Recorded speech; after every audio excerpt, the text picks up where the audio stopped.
Dacă o vedem ca pe o poezie, o vom trăi ca pe o permanentă poezie. Dacă o vedem ca pe un război, vom fi în permanență, vom avea o luptă permanentă de supraviețuire, de a vedea viața ca pe o luptă.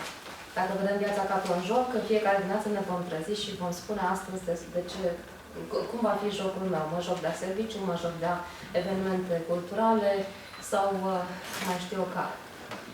Ei bine, din ce în ce mai des în ultima vreme, un gând mă locuiește în mod absolut și anume faptul că viața este o piesă de teatru fără început și fără sfârșit, în care fiecare dintre noi avem un rol principal sau secundar în funcție de fiecare misiune în funcție de misiunea pe care fiecare dintre noi avem în călătoria terestră. În momentul în care începem călătoria terestră, intrăm în scenă.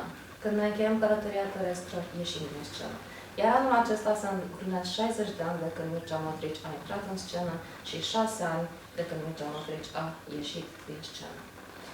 Iar rolul lui Mircea Mătrici a fost pe cât de interesant prin misiunea multiplă pe care a avut-o pe pământ și ca scriitor, ca jurnalist, ca om, în primul rând ca om, pe atât de interesantă, pe atât de importantă pentru fiecare din cei pe care i-a întâlnit în călătoria sa, fiecare din cei care au fost atinși de spiritul lui Mircea Mătrici.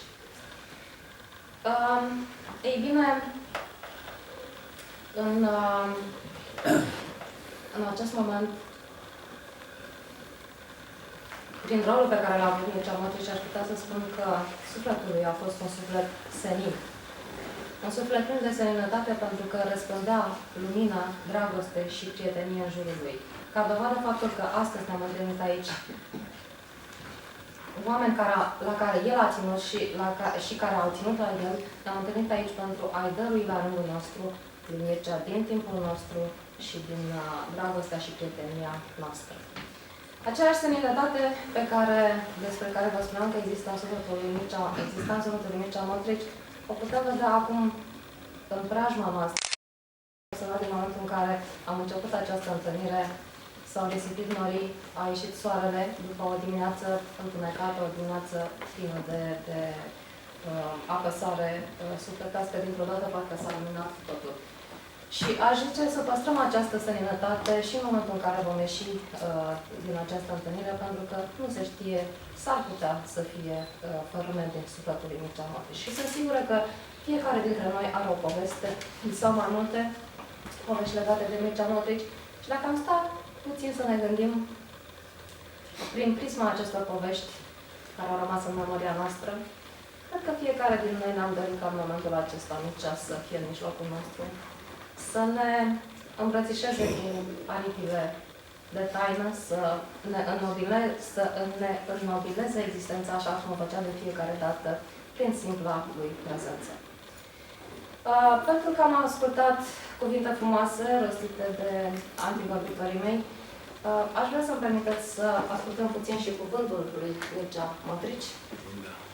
De data asta nu prin vocea lui Mircea, ci prin vocea mea. Și mă voi opri exact la fragmentul referitor la prietenie, pentru că, într-adevăr, pe Mircea îl locuia foarte puternic acest sentiment al prieteniei. Se spune că prietenia este de 1000 de feluri. Trec anii, călători pe valsările firii noastre, cu necazuri, cu bucurii, plutind la ceasul de zi sau de noapte.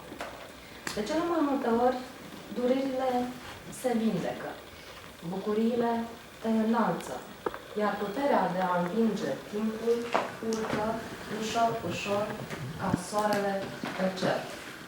Adesea vine și câte o coborâre neașteptată, când fără să vei ajungi cu gândul la presupusa margine a vieții. O margine cu frământări mocnite ce te rup brusc de cotidian, azvârlindu-te într-o lume fără sprijin pe moment. Te simți singur sau aproape singur în fața unei realități pe care numai tu o trăiești la adevărata dimensiune.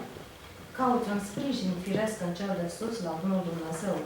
Un ajutor pentru a stinge sau a alunga clipele de suspans, momentele de durere fizică sau sufletească, durere trecătoare, ca viața. Vine speranța care se strecoară, ușor, ușor, ca o licărire, pentru a-ți lumina orele de întuneric, orele de neson, orele când ajungi să-ți faci un bilanț al vârstei, o alternativă de a înclina balanța spre binele făcut pentru cei din jur, punți de armonie, de comuniune aleasă într-o frumusețe a rânduielii pământești, peste care se așterne o nostalgie din care înfloresc amintiri mai puternice sau mai fugare.